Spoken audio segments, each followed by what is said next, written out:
이런 이야기가 있습니다. 야구 선수 박찬호와 그리고 골프 선수 박세리와 그리고 영국의 여왕은 공통점 세 가지가 있다라는 이야기입니다.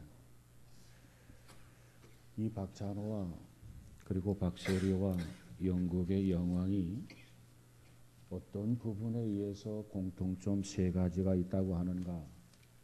그 자체가 공주 출신이라는 겁니다. 공주. 야구 선수 박찬호가 고향이 공주이고 골프 선수 박세리가 고향이 공주이고 또 영국 여왕 역시 공주였다가 영국 여왕이 되었다는 겁니다. 두 번째로 공통점이 뭐냐? 모두가 다 모자를 쓴다는 겁니다. 박세리도 모자를 쓰고 박찬호도 모자를 쓰고 영국의 여왕도 모자를 쓴다는 겁니다. 세 번째 공통점이 뭐냐? 모두가 다 공을 다루며 산다는 겁니다. 야구 선수 박찬호는 야구공을 다루면서 살고 있고 골프 선수 박세리는 골프공을 다루면서 살고 있고 그리고 영국의 여왕은 그의 남편 필립공을 다루면서 산다는 것입니다. 그래서 이와 같이 공통점 세 가지가 있다라는 이야기가 있어요. 여러분, 우리는 세상을 살아가면서 서로 다른 점을 찾으면서 살기보다는 공통점을 찾으면서 살아가는 것이 훨씬 더 행복합니다. 우리는 다른 점 때문에 다른 사람과 등을 지거나 다투거나 싸우며 사는 전투적인 인생보다는 서로 이해하고 서로 용납하고 서로 용서하며 사는 인생이 될 때 행복해진단 말이에요. 서로가 화해하는 것, 서로가 사는 방법이에요. 서로가 화해하는 것, 서로가 행복해지는 첩경입니다.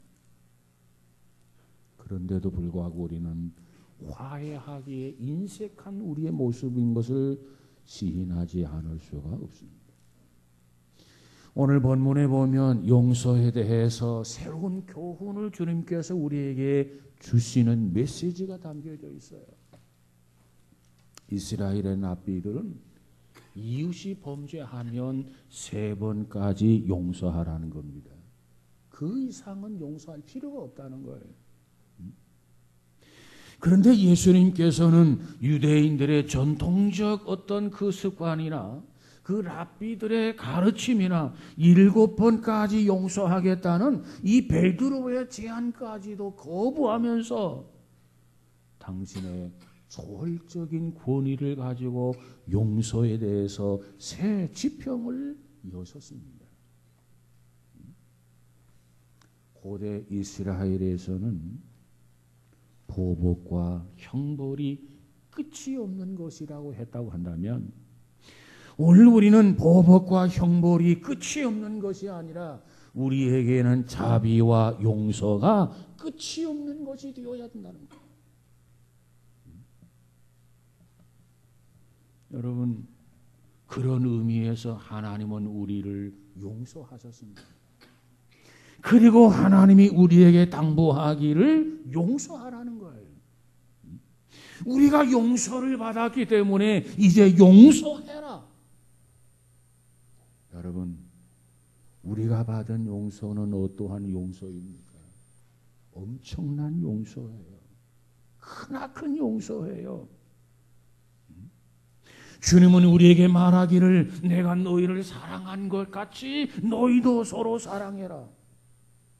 내가 너희를 용서한 것처럼 너희들도 가서 용서해라. 이것이 주께서 우리에게 주시는 말씀이란 말이에요.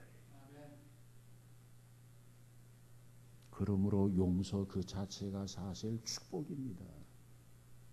특별히 명절을 앞두고 이와 같은 용서의 축복이 여러분과 그리고 가정과 그리고 교회와 이 사회에 충만하기를 주의 이름으로 축원합니다. 용서의 축복을 받기 위해서는 먼저 나는 용서받을 수 없었던 죄인임을 먼저 깨달아야 합니다. 오늘 본문 23절 24절에 보니까 이러므로 천국은 그 종들과 결산하려 하던 어떤 임금과 같으니 회개할 때에 1만 달란트 빚진 자 하나를 데려오매 그랬어요. 이 말씀에 보면 어떤 임금에게 1만 달란트 빚진 자가 있었습니다. 그래서 임금은 그에게 그 몸과 처와 자식들 모든 소유를 다 팔아서 1만 달란트의 빚을 갚으라 그랬어요. 그런데 아쉽게도 그가 빚을 갚을 방법이 없는 거예요. 사실 이 달란트라고 하는 화폐 단위는 예수님 당시의 유대 나라와 로마 사회에서 통용되던 화폐 단위 중에 가장 큰 단위입니다. 순금으로 말하면 34kg에 해당한다고 합니다. 그러면 1달란트는 얼마만큼의 화폐 가치가 있느냐면 노동자 한 사람의 하루 품삯인 1데나리온이 있는데 1데나리온의 6,000배에 해당하는 것이 1달란트라는 거예요. 1데나리온이 하루 품삯입니다. 그러니까 6,000날을 일을 하고 꼬박 모아서 모으면 1달란트가 되는 거예요. 그런데 1달란트도 아니고 오늘 본문에 보니까 1만 달란트라고 그러지. 1만 달란트. 10,000달란트란 말이에요. 그래서 어느 분이 계산해 보니까 오늘날로 치면 약 10억 달러라고 하는 계산이 나왔어요. 한국 돈으로 말하면 약 1조 원에 해당하는 천문학적인 숫자라는 겁니다. 1조 원. 어마어마한 그런 화폐 아닙니까?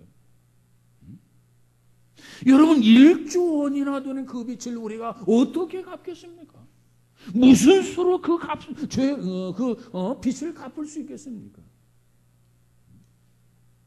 더욱이 유대 역사가인 요세푸스가 이렇게 증언합니다.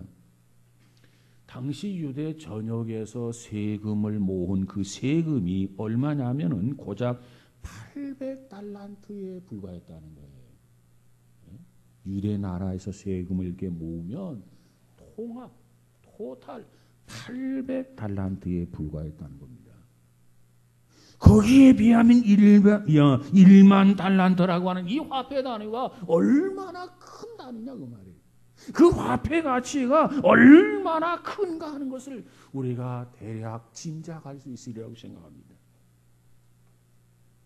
누가 이 빚을 갚을 수 있겠어요? 1억도 아니고 1조. 여러분 그렇지 않습니까? 다시 말하면 이 액수는 인간 자신의 힘으로는 노력으로는 수단으로는 방법으로는 도저히 갚을 수 없는 하나님에 대한 큰 죄악을 상징하는 단입니다. 그렇습니다. 우리 인간 스스로는 어느 누구든지 죄 문제를 해결할 수가 없습니다. 그 엄청난 죄를 우리는 사함받았단 말이에요. 그 1만 달란트 1조에 해당하는 그 금액을 우리는 탕감을 받았단 말이에요. 우리는 탕감받을 수 없는 죄인이었는데, 우리는 용서받을 수 없는 죄인이었는데 우리는 용서받았고 탕감을 받았어요. 여러분, 하나님의 용서가 없이는 우리는 영원한 죄인이고, 하나님의 용서가 없이는 우리는 영원히 지옥에 갈 운명에서 벗어날 수가 없어요. 그러한 우리 인간임을 지적하고 있는 내용입니다. 형제가 여행을 갔다가 돌아왔습니다. 둘은 큰 가방, 여행 가방을 메고 있었습니다. 그리고 그들이 사는 건물에 도착했을 때 엘리베이터가 고장이 난 것을 발견하게 됩니다. 그들은 그 건물 80층에 살고 있었습니다. 형이 동생에게 말합니다. 얘야, 엘리베이터가 고장이 났으니 어떻게 하느냐? 걸어서 올라가야지. 계단으로 걸어서 올라가자.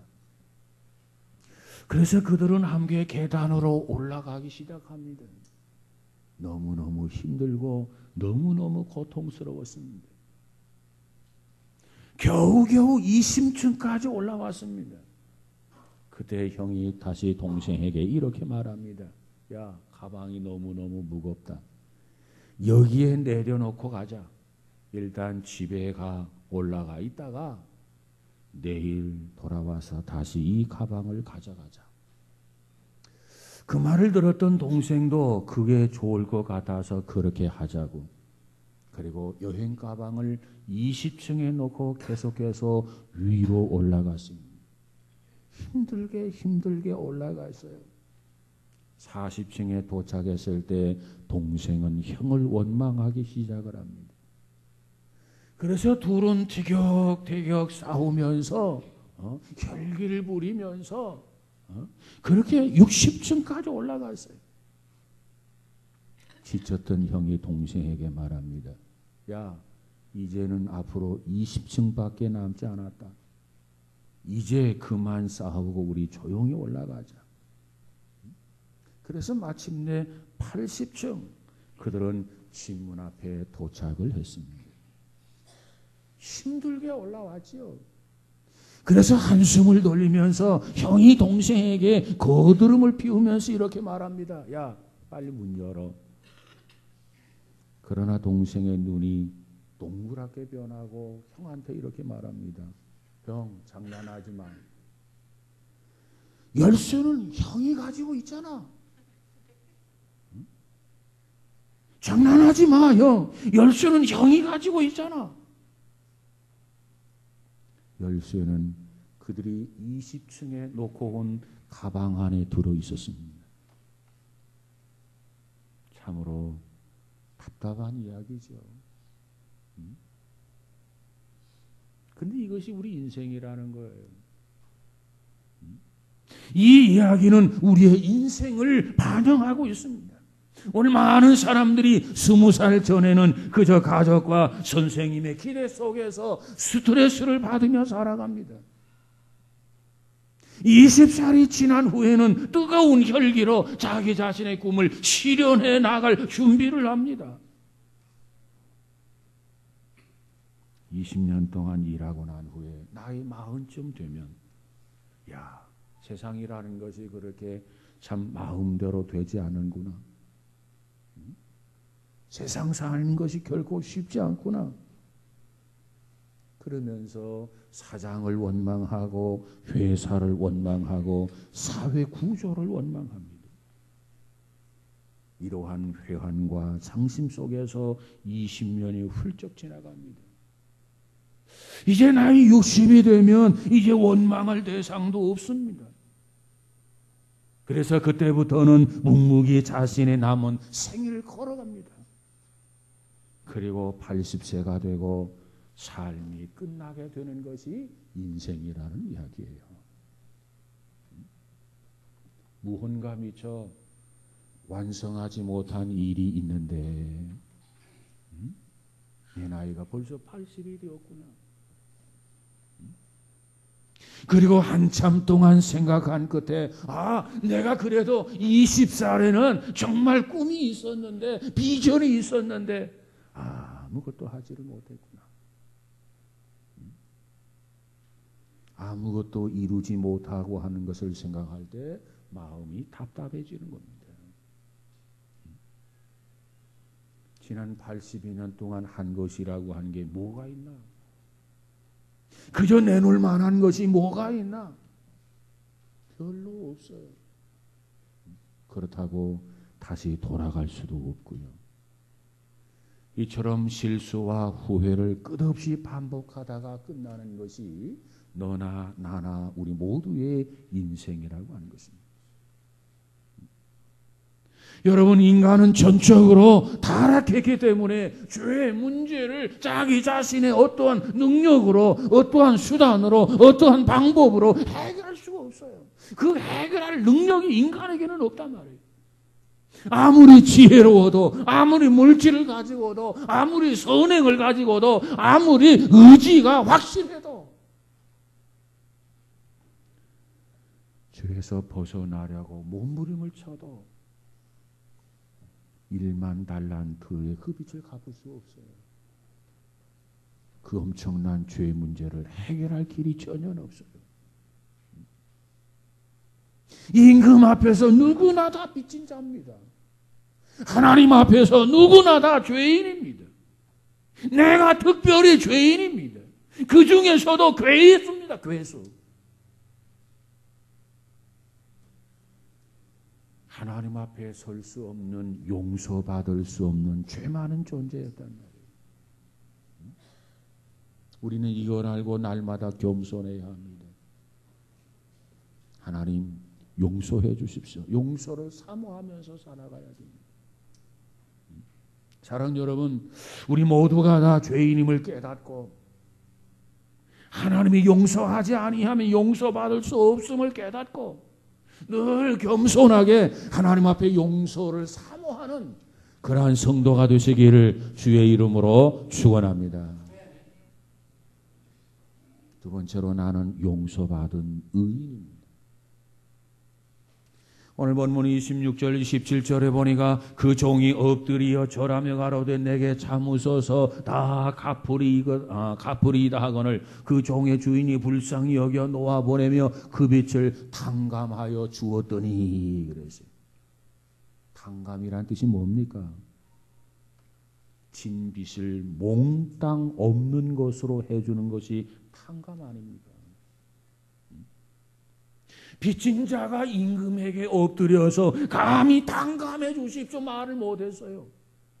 그가 엎드려서 임금에게 뭐라고 말합니까? 내게 참으소서 다 갚으리이다. 근데 임금이 생각할 때 네가 어떻게 갚아? 네가 1조나 되는 그 돈을 네가 무슨 재미로 갚아? 무슨 수로? 임금은 그를 불쌍히 여깁니다. 그래도 갚겠대. 그를 긍휼히 여깁니다. 그래서 임금은 그의 모든 빚을 탕감해 주었습니다. 임금은 그 빚진 자가 간구한 거 참아달라, 좀 기다려달라, 내가 갚겠다고 했지만 그 이상 모든 것을 다 없는 것처럼 완전하게 탕감해 주었어요. 왜? 측은지심이 들었기 때문에 그렇습니다.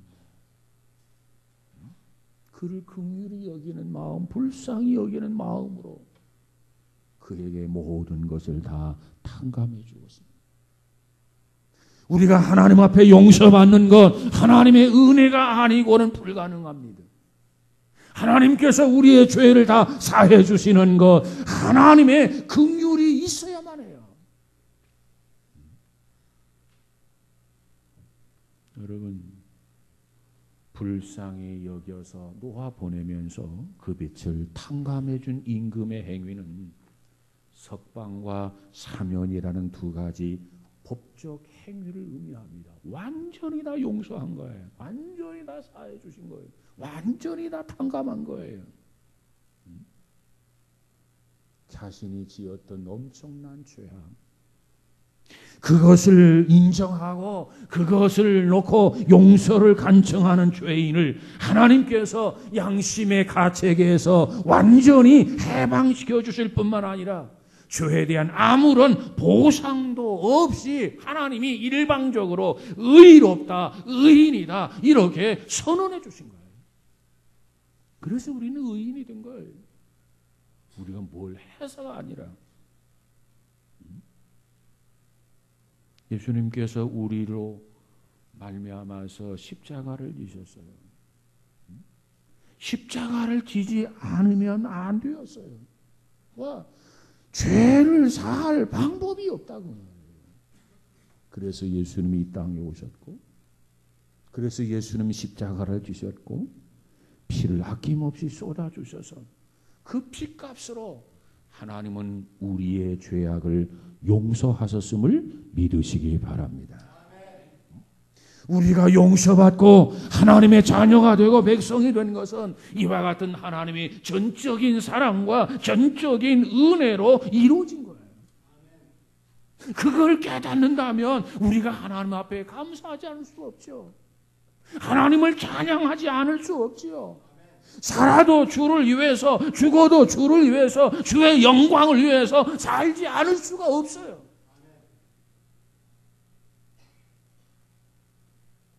기독교 방송국에 맹인 윤인수 목사님의 간증이 아주 오래전에 있었습니다. 이 간증 드라마, 이 맹인 윤인수 목사님의 간증 드라마였는데 기억이 나기는 이런 내용입니다. 중병으로 어머니가 알아 누워 있어요. 그 어머니의 간병을 위해서 어린 소년 윤인수가 길거리에 나가서 신문을 팔고 구두 닦기를 합니다. 친구의 도움을 받기는 했지만은 앞을 보지 못하는 그런 맹인 윤인수, 그 어린 아이에게 정말 신문 배달을 하고 구두를 닦는다고 하는 것이 보통 힘들었겠습니까? 여간 힘든 일이 아니었습니다. 그러나 그 힘든 일을 윤인수는 해냈습니다. 열심히 일을 했습니다. 그리고 번 돈을 가지고 기쁜 마음으로 집으로 돌아옵니다. 그리고 어머니에게 그 돈을 내놓습니다. 돈을 받아든 어머니는 아들의 등을 토닥거려 주면서 이렇게 말합니다. 인수야, 11조를 먼저 하나님 앞에 드려야지. 맹인, 앞을 보지 못하는 그 윤수야, 11조를 먼저 하나님 앞에 드려야지. 그 말을 듣고 소년 인수는 버럭 화를 냈습니다. 그러면서 이렇게 말했습니다. 어머니, 11조는 무슨 11조입니까? 하나님이 우리에게 해준 게 뭐가 있다고요? 나는 눈이 멀게 됐고 어머니는 중풍으로 병들어 있고 우리는 공산당에게 쫓겨 피난민 신세가 되었고 재산도 다 빼앗긴 마당에 하나님께 무슨 놈의 11조를 내라는 겁니까? 이 어린 소년 윤인수가 어머니에게 화를 내면서 항변을 합니다. 그 말을 들었던 병든 어머니는 어린 아들 윤인수의 손을 꼭 쥐고 이렇게 권면을 했습니다. 인수야, 우리가 고향을 잃어버린 것도 한스럽고 그리고 집을 잊어버린 것도 원통하고 너나 나나 건강을 잃어버린 것도 서러운데 거기에 하나님까지 잊어버리고 믿음까지 잊어버리면 우리에게 뭐가 남겠니? 반항하는 어린 소년 소경 윤인수에게 아니 하나님이 우리에게 해준 게 뭐가 있다고 11조를 합니까? 나는 앞을 보지 못하는 맹인, 어머니는 중풍병으로 누워있고 공산당에게 쫓겨서 피난 나왔고 재산 다 빼앗기고 빈털터리가 되고 하루하루 이처럼 연명해 가는데 11조는 무슨 놈의 11조입니까? 그의 어머니가 참 훌륭했어요. 그래 맞다 그게 아니고 병든 어머니 어린 아들의 손을 꼭 쥐고 건면하며 인수야, 우리가 고향을 잃어버린 것도 한스럽고 집을 잃어버린 것도 원통하고 너나 나나 건강을 잃어버린 것도 서러운데 거기에 하나님마저 잊어버리고 믿음까지 잊어버리면 우리에게 뭐가 남겠니? 그 한마디에 어린 소년 윤수가 거꾸로졌고 그리고 그가 맹인 목사가 되었다라고 하는 간증이었습니다. 인간의 결심과 기억력에는 한계가 있어요. 기억해야 할 것들을 너무나 쉽게 잊어버려요. 감사하며 기쁘게 살아야 함에도 불구하고 쉽게 잊어버리고 원망하고 불평하며 살아요. 여러분, 우리는 1만 달란트에 빚진 죄인이었습니다.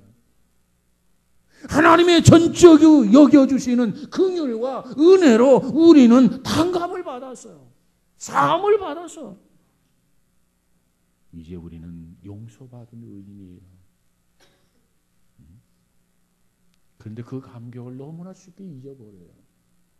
별것도 아닌 것 때문에 그 감격을 잊어버리고, 세상적이고 인간적인 것 때문에 그 감격을 잊어버리고, 불평하고 원망하며 사는 사람이 너무나도 많아요. 여러분, 우리는 용서받은 죄인입니다. 용서받은 의인입니다. 이제 하나님의 자녀입니다.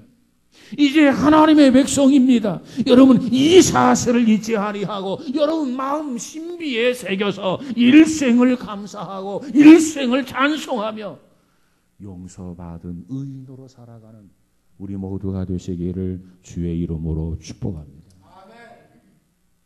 세 번째로, 나는 형제를 용서해야 할 성도입니다. 오늘 35절에 보니까 너희가 각각 마음으로부터 형제를 용서하지 아니하면 나의 하늘 아버지께서도 너희에게 이와 같이 하시리라 그랬어요. 임금으로부터 1만 달란트 탕감받은 종, 그 돈을 만져보지도 못하고 아마 보지도 못했을 거예요. 여러분, 1조라고 하는 돈을 한번 보기나 하셨습니까? 근데 그걸 탕감을 받았어요. 얼마나 감격스럽겠습니까? 그런데 그 감격의 눈물이 채 마르기도 전에 백데나리온 빚진 동료를 만나게 됩니다. 멱살을 잡고 흔듭니다. 그리고 그를 고발을 해서 구속을 시킵니다. 얼마나 어이없는 일입니까? 여러분, 이 백데나리온이라고 하는 것은 1만 달란트에 비하면 60만 분의 1이에요. 60만 분의 1. 60분의 1이 아니라 60만 분의 1. 참으로 계산하기조차 무색한 미미한 보잘것없는 소액 아닙니까? 그런데 이 동료, 채권자와 채무자의 관계를 보면 서로 동료였다, 그래, 친구였다는 얘기예요. 그런데 이 백데나리온 이거 갚지 않는다고 해서 멱살을 후려잡고 여러분 구속까지 시키는 이 어처구니 없는 일이 벌어졌어요. 이 사람은요, 받은 사랑을 주는 사랑으로 환원을 해야 되는데 받은 사랑을 그것을 끝을 맺었어요. 하나님은 우리에게 뭐라고 말합니까? 내가 너희를 사랑한 것 같이, 내가 너희를 이처럼 섬겨준 것처럼 너희들도 가서 서로 사랑해라. 너희도 가서 섬겨주라. 여러분, 오늘 우리 신앙인들은 하나님으로부터 받은 그 사랑을 내가 받았다면 그 사랑을 누군가에게 다시 돌려줘야 돼. 이것이 신앙인이 해야 할 참 사랑이요, 참 섬김의 모습입니다. 성경에 보면 아무리 말로 490번을 용서한들 단 한 번이라도 진심으로 용서하라는 거예요. 진심으로. 이 말의 의미는 뭡니까? 끝없는 용서의 횟수가 중요한 게 아니라 진심으로 그를 용서해라. 그걸 강조하고 있는 내용입니다. 우리의 형제들을, 우리 이웃들을 정말로 용서하고 용납하는 것, 그것이 정말 하나님과 화해하고 하나님 앞에 은혜 받고 하나님 앞에 사랑받는 길임을 깨닫기를 바랍니다. 두 친구가 사막을 걷고 있었어요. 한참을 걸은 후에 그들은 어느 시점에 이르러서 그저 말다툼을 하게 됩니다. 그러다가 서로 이렇게 상대방의 자존심을 상하는 이야기를 했어요. 그랬을 때 한 친구가 다른 친구의 뺨을 빡 때렸어요. 뺨을 맞은 친구는 매우 아팠지만 아무 말도 하지를 아니하고 모래 위에다가 이와 같은 말을 썼습니다. 오늘 가장 친한 친구가 내 뺨을 때리라. 모래 위에다가 오늘 가장 친한 친구가 내 뺨을 때리다. 그리고 그들은 계속해서 걸어갑니다.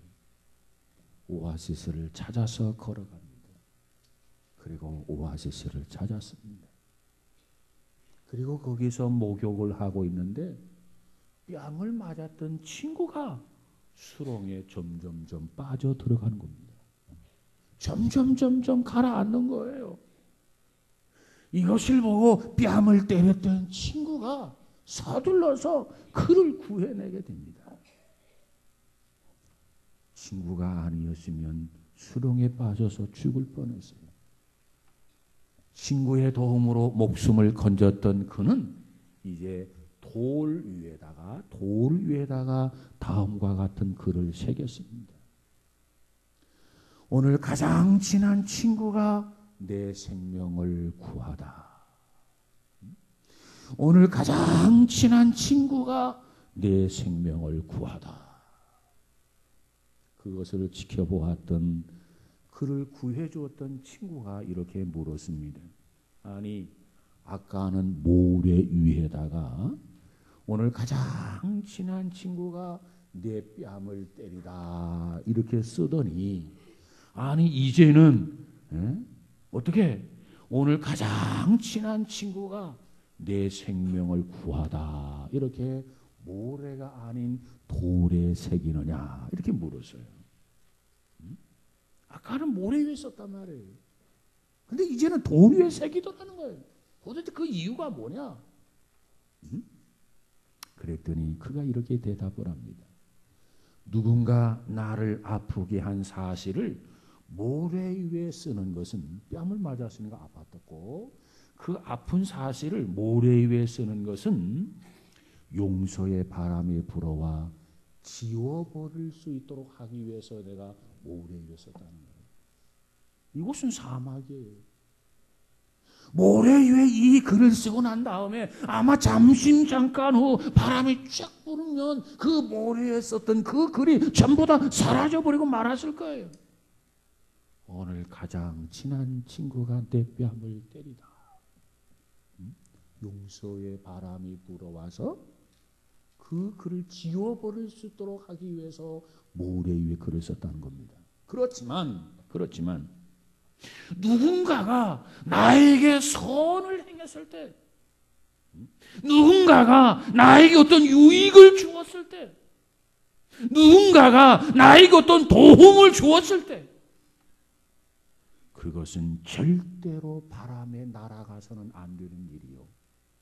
그래서 절대로 바람에 날아가지 않도록 하기 위해서 그 사실은 돌에 새겨 놓는 거야. 오늘 가장 친한 친구가 내 생명을 구하다. 그래서 그것은 모래에 새기지 아니하고 돌 위에 새겼다고 하는 겁니다. 참 중요한 의미가 있어요. 여러분, 우리는 하나님으로부터 1만 달란트에 해당하는 그러한 빛을 탕감을 받았어요. 우리는 어찌할 수 없는 죄값을 갚을 수 없는 엄청난 큰 죄를 우리는 용서받았어요. 그런데 형제의 100데나리온에 해당하는 능히 쉽게 용서할 수 있는 죄, 그 작은 죄, 우리는 그 죄를 아직도 용서하지 못했어요. 여러분, 우리 가운데 어떤 사람은 이런 생각할 수 있어요. 그 사람만큼은 절대로 용서할 수 없다. 내 눈에 흙이 들어가기 전에 내가 그 사람만큼은 절대로 내가 용서할 수 없다. 벼르고 저주하고 악담하고 있지는 않습니까? 하나님은 우리에게 조건 없이 용서해 주셨어요. 1만 달란트의 그 빛을 탕감해 주셨어요. 평생을 통해서 갚을 수 없는 그 빛을 갚아주셨어요. 용서해 주셨단 말이에요. 그리고 우리에게 말하기를 가서 용서하라고 말합니다. 그리고 우리에게 말하기를 가서 사랑하라고 말합니다. 그리고 우리에게 말하기를 가서 이와 같이 섬기라고 말합니다. 여러분, 저와 여러분이 신앙인이라면, 하나님의 사람이라면 우리는 결코 저주할 권리가 없어요. 우리에게는 용서할 의무만 있어요. 우리는 미워할 권리가 없어요. 우리는 사랑할 의무만 있어요. 오늘 이 말씀을 쫓아서 우리가 용서하고 우리가 사랑하고 우리가 서로 섬겨주면 화해할 수 있고 기쁨을 얻을 수 있고 감격의 이 기적 같은 역사들이 우리의 삶 속에 불릴 듯 일어나게 될 줄로 믿습니다. 오늘 세상 미움과 분노가 가득한 세상입니다. 우리의 가정, 우리의 교회, 우리 사회도 마찬가지예요. 이런 세상 속에서 하나님은 우리에게 이 말씀을 통해서 용서하라, 용서의 축복에 대해 설명해 주고 있습니다. 그러기 위해서 너도 용서받을 수 없는 죄인이었다. 네가 무슨 수로 용서받을 수 있었느냐? 하나님의 전적인 은혜요 긍휼함이었다. 그래서 하나님이 다 용서했어요. 탕감해 주어서 선언해 주었어요. 그리고 가서 너는 미미한 것들 거기에 매이지 말고 다 용서할 차례다.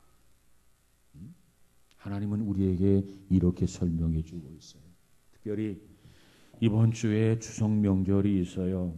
형제들끼리 또 친척들끼리 이웃들끼리 서로 용서해야 할 그런 부분이 있다고 한다면 하나님 앞에 용서받은 자로서 그 미미한 것들 다 용서하고 화목하게 그저 한 가족에 둘러앉아서 웃을 수 있는 그런 명절다운 명절이 될 수 있기를 주의 이름으로 축원합니다.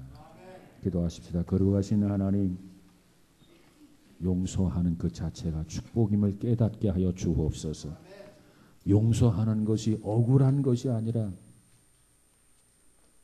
분노해야 할 일이 아니라 하나님의 은혜요 축복임을 깨닫고 내가 귀한 은혜를 입었는데 귀한 축복을 받았는데 내가 이처럼 탕감을 받았는데 내가 이처럼 사주의 은혜를 입었는데 내가 이까지껏 이런 마음 가지고 용서하고 서로 하나 되고 서로 기뻐하고 서로 찬송하면서 이번 명절을 맞는 우리 모두가 되어지게 하여 주옵소서.